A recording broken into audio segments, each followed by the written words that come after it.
Андрей Юрьевич, пераможны матч для торпеда. Команды, на ваш пункт гледжання, атрымалася зрабіць паўнавартасны рэванш першаму туру?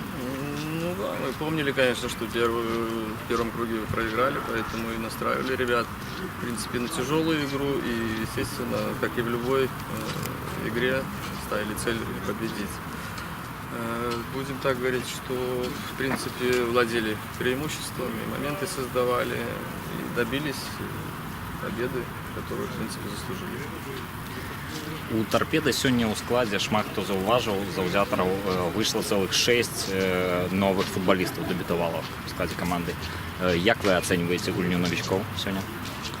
Ну, по общему впечатлению никто картины не портил, но и наоборот появилась более такая конструктивная игра. В принципе, мы и делали эти точечные усиления. Я считаю, что у нас и в предыдущем круге хорошие футболисты, и сейчас они все остались. Поэтому усиление, любой тренер усилению рад.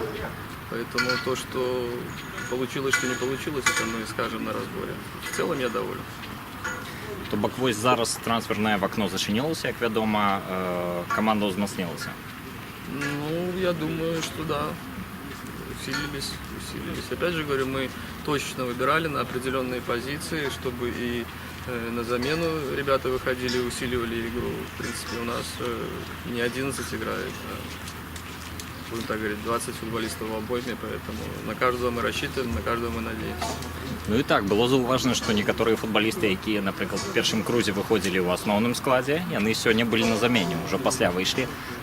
Як по вашим адчуванням, адчуваецца конкуренция у команде за некоторые уже позиции? Ну, честно говоря, этого я и добивался, потому что где-то почувствовал, что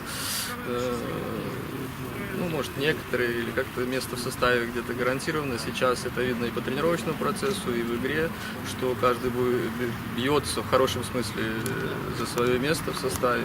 Но еще раз повторюсь, не 11 человек решает какие-то, не один человек, а именно команда.